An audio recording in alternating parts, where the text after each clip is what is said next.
that he's spending all of his fuel on veterancy for his infantry. So that could certainly be the reason why you see a weapon support center for ArmorKnife. So anyhow, check out this mortar team just firing away here. Boom, boom, boom, just putting total pressure on this area. And meanwhile, ArmorKnife knows how to fight against Axis. He has no problem, just he takes a couple of shots and then moves, takes a few more shots, moves, that sort of thing. So capping going on here. Vet 3 infantry, though, very, very tricky to deal with. Oh, look at the landmines going off right there, pinning all of these guys, and giving the 5-lane HMG team just enough time to set up. And you can see now that with the Inspired Zeal going on, getting a few extra kills and taking off there. And just look at how active this mortar team is being here, just really inflicting casualties on guys as they try and walk across the road there. So really, really doing a great job holding people down. You can see, once again, ArmorKnife, ever persistent, has cut through this barbed wire and is now capping this victory point. But as is so often the case with these professional games, as soon as you get just enough momentum through to cap one point, the guy caps your other point. So it still looks like it's going to be 2-1 for Johnny at the moment. Anyhow, mortar team constantly on the move, doesn't want to give away its position too much here.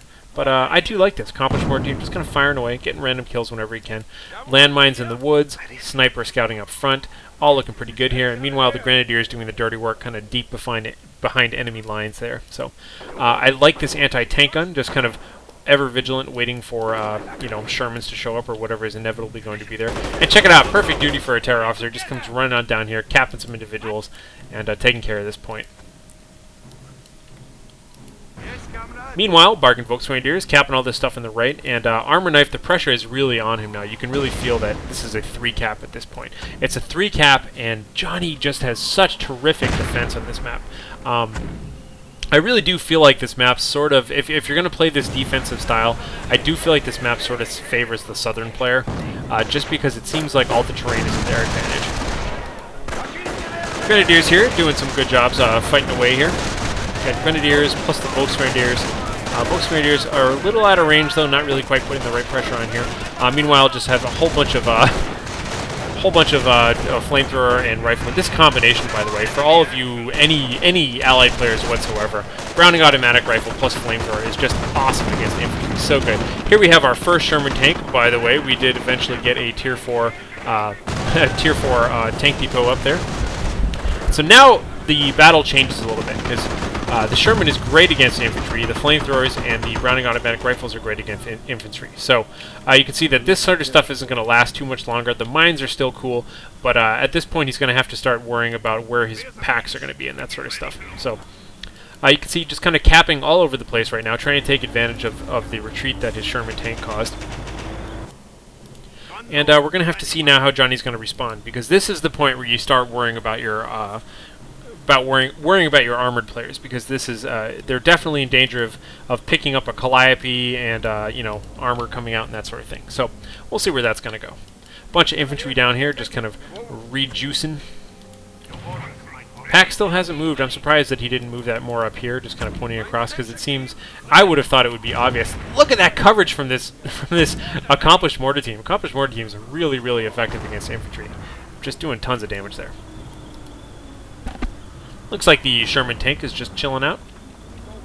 I do like that he didn't just crash on through there. I think he knows what's up. I think he knows if he just drove in here with the Sherman tank, he'd get shot by a pack that was right about there. Check out the mine placement, by the way. Just mines all over the road. Good stuff there. I like seeing all this. Meanwhile, knowing that he can't do much in the middle, he's going to go ahead and just send a giant infantry brigade onto the right side. And here we have our first poke by the Sherman tank. Sherman tank moving up, seeing a whole bunch of dudes wielding Panzerschrecks. Probably going to want to back out there, but putting some damage on all of this. And just, wow, really killing everybody. Doing a really good job at that. Not taking a single Panzerschreck shot. Mortar landing, not doing anything. Crushing some of this. And look at that. Even just a random shot there takes out a single mine. And now the mortars are just kind of firing around. Oh, but unfortunately they find the other mine. 2 very wounded guys left over. Vet 1, and now being suppressed by this machine gun. Not going to have any luck there. And now we see that the pack anti-tank gun is up and ready to go. Again, I'd like to see that moved up a little bit, but it looks like the Sherman realizes what's up and is just kind of backing out of there for now. Meanwhile, second pack defending this side of the river. Once again, just note that this is the line he drew in the sand, and he's just defending that. I think that's so cool. For a map that's really hard to kind of take control over all the different vectors that your opponent can take to get to you, JohnnyCrypton's done a pretty good job at that. Building more sort of ancillary cover over here so we can kind of fire from 2 different positions. Not bad either. And it looks like the Sherman tank now, knowing that there was cover on the bridge, is going to come down here and try and affect this side of the battlefield a little bit more. Wow! Single mortar shot landing over there. And it looks like, oh! It looks like a firestorm is going to be coming down on this side of the map. Boom, boom, boom. And looks like all of the infantry were able to retreat just in time. The Sherman tank taking a couple of pokes here from this anti-tank gun. And for the time being, this is secure. I'd be surprised if Johnny doesn't just run right up and cap that once the fires stop burning. Meanwhile, note this passive-aggressive warfare going on everywhere. Not only did he cap the point, but he double-mined it as well. I love all these mines everywhere. That's making this really entertaining. Double mines here. We just saw double mines there. So mining, mining, mining everywhere. Sherman now is just looking for a place where he can be useful. And check out this terror officer, man. So cool. Oh, we have a Calliope on the battlefield. My favorite unit in the game. If anything can save ArmorKnife, it's definitely going to be his use of Calliope. As everybody knows, Calliopes are awesome. They didn't get touched at all by the recent nerf, despite everybody always complaining about them. And I think that's great. I love Calliopes. I think they're fine. Sorry, I'm going to get a lot of hate mail for that, but you know how it is. So, anyhow.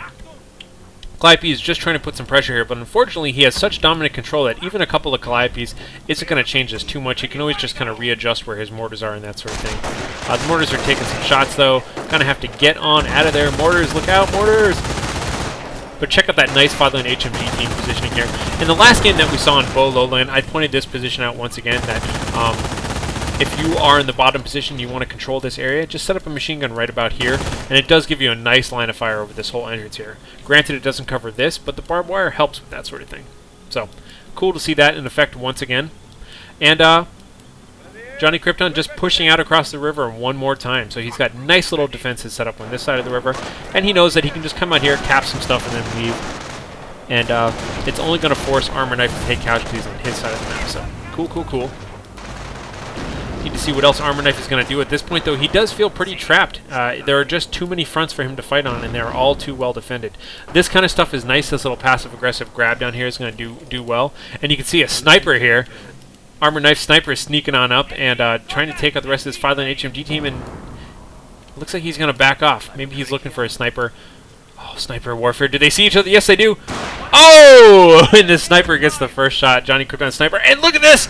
We have a King Tiger on the battlefield. Where is it? Where is it? Here it is.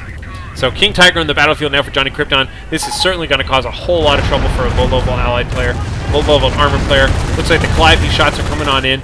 Really doing a great job taking out the sniper even. Oh, poor sniper, but luckily he's getting picked up.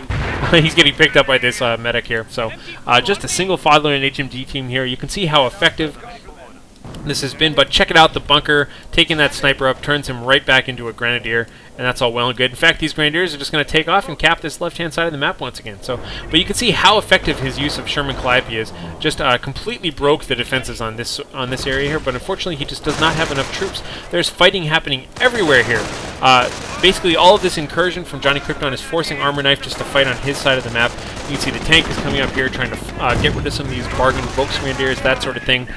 And meanwhile, the Distinguished Grenadiers and regular Volksgrenadiers are just capping everything here. And by the way, I almost always criticize people for this, but I think the time is just about right now.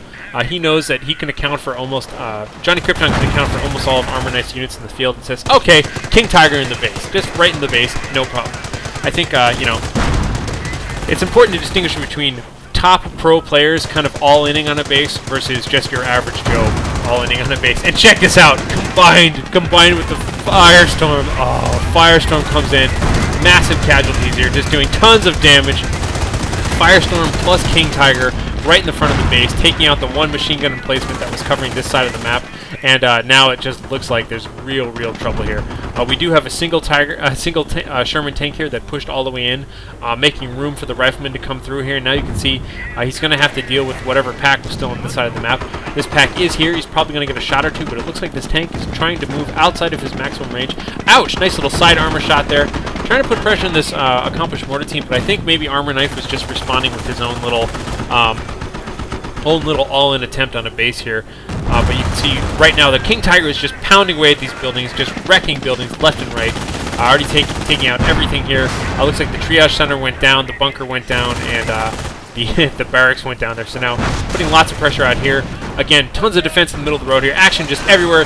These riflemen here are not going to even have a chance. And looks like this pack got a kill on the tank while he was trying to escape through the other half of his base here. So a little bit of capping going on, this sort of thing, just trying to do whatever he can right now to take control of the situation. But unfortunately, the giant elephant in the room is this King Tiger that has not been opposed by anybody whatsoever. He is now just completely covering everything. Oh my god, look at all the kills here. There's nothing left for him. The sniper here is trying his best to shoot point blank and just not getting anything done. But it looks like these infantry just don't know where to go. Look at them trying to retreat and just being kind of stuck. Not really sure where to retreat, not really sure what's going on. And he's just pouring into the base right now, laying landmines under the M10 tank destroyer. Will he get it down in time? Oh no, it looks like he doesn't, but it's going to be an M10 versus the King Tiger. No luck with that at all. Oh, first shot goes right into the side rear armor. Still at 99% hit points for the King Tiger. Oh! Killing the M10. M10 exploded into pieces. And surely this is good game. Don't call me Shirley. But we've got just a single group of riflemen here, a single group of engineers here, and just the entire army goes in. So remember, folks, if you are a top pro gamer and you are number 2 on the ladder and you have just seen your opening, it is sometimes okay to all in on someone's base right at the end of the game. No problem with that whatsoever, as you can see. He just took good control of that sort of thing. So, you know, once again, just to review, JohnnyCrypton divided the line right here in the river. He had wonderful defenses on this side of the field, and just kind of said, okay, I'll take this munitions point, and that's about it. And was willing to just stab out here whenever he had time. But very nice, strong central control of this map, so I hope Axis players enjoyed that, and you can take some notes about how to control this. And I bet most of those notes, by the way, work for Southern players, regardless of if they're Axis or Allies or what. So, anyhow, I hope you guys enjoyed this game. I'm going to go ahead and call this a good game. And I'm Harlequin. Good night, good game, good luck, and I'll see you guys next time.